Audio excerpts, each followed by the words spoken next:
Hey guys, Ralph Vandell here with a little A&R. In this video, I'm going to be talking about which camera is best for wedding videography. Over the years, I've used multiple cameras. So in this video, I'm going to share with you the different brands and models that I've used. So without further ado, let's get to it.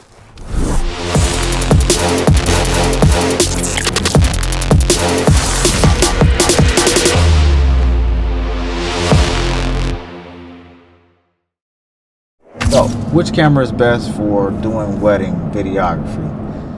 Over the years, I've used multiple cameras. I started out with a Canon T2i. That was my very first Canon, and I bought it used off of either, I think, Craigslist or some pawn shop or something like that. I can't remember exactly, but I bought it used, and that was my go-to camera. I watched a ton of YouTube videos, and it seemed like between the Canon T2i and the 3i, that's what everybody was pretty much using at that time. So this was back in like 2016, 2017 when I first got started. That was my first camera.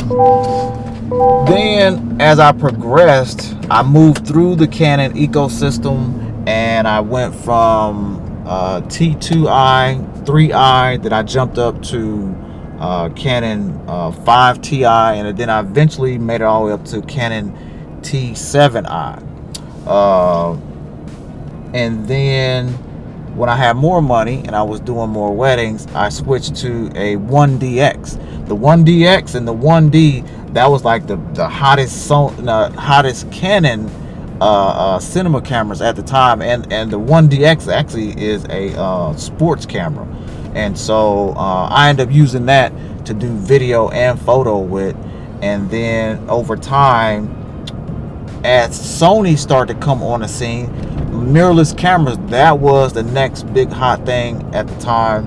I think this was probably around about 2019, 18. That's when they came out with the Sony A6300, if I'm not mistaken.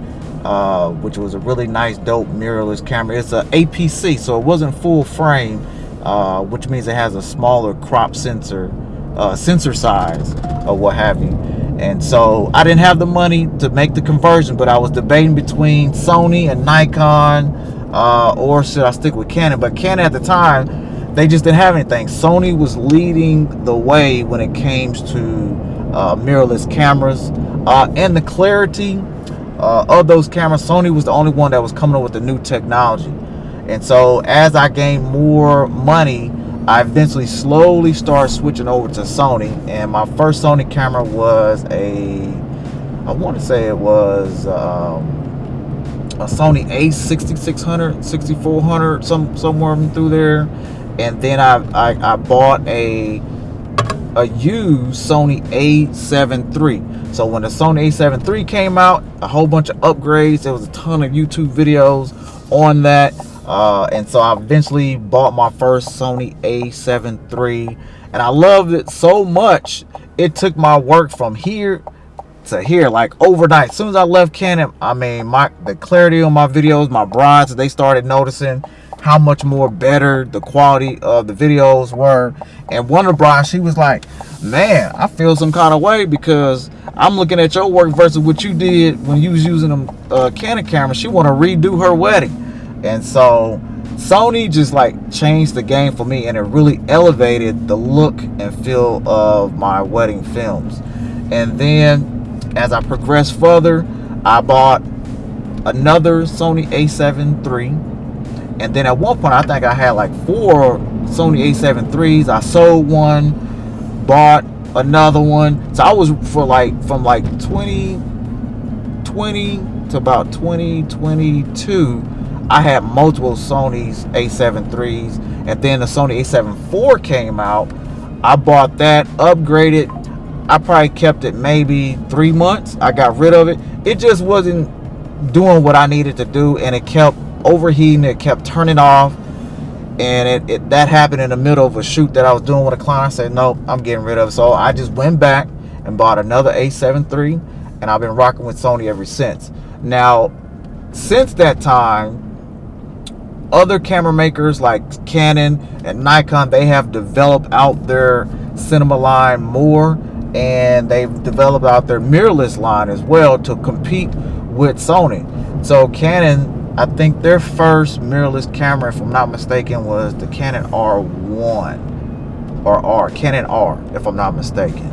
And then they had other APC cameras, which were like the M50. That was a very popular camera at the time.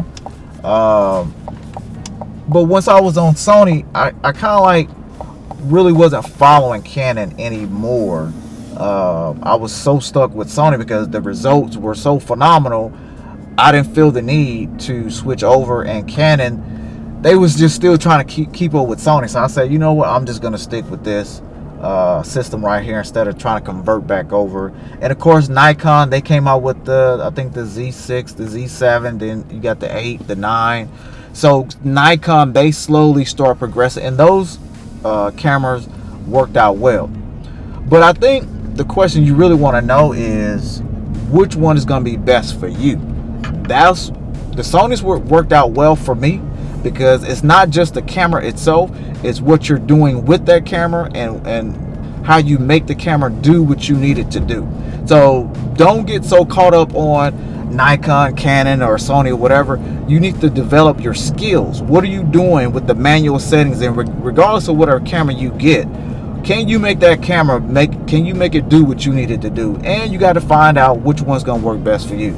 Me personally, I just like Sony. I've learned their menu system, whether the old system or the new, and I just make it do what it needs to do for me.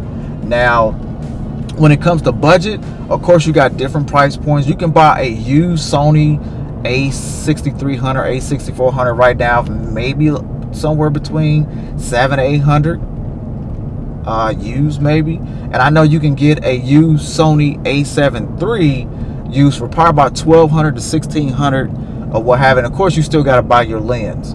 But Canon, still a great company. They still put out great footage with their cameras. I think the R5 is one great camera that my friend has. I saw the footage come off of that. It turned out really, really well. So you may want to look into that. I think that's a full frame camera that looks really good for video.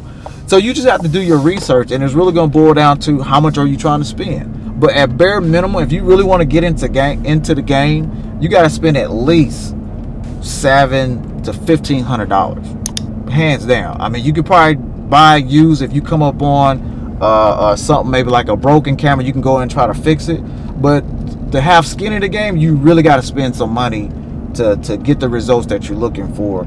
So your budget will dictate how much you can afford or what have you. So that's pretty much what I use and why I use Sony. But hey, it's up to you to decide which camera is going to be best for you. I really can't make that determination for you, but you really just got to get out there, experiment with these cameras, test them out, go to a couple camera shops and see what's going to be best for you. So which camera is best for wedding videography? Trial and error. You have to go figure it out. Sony works best for me. Sony may work best for you. But you have to go do your research. Practice with them. Check them out.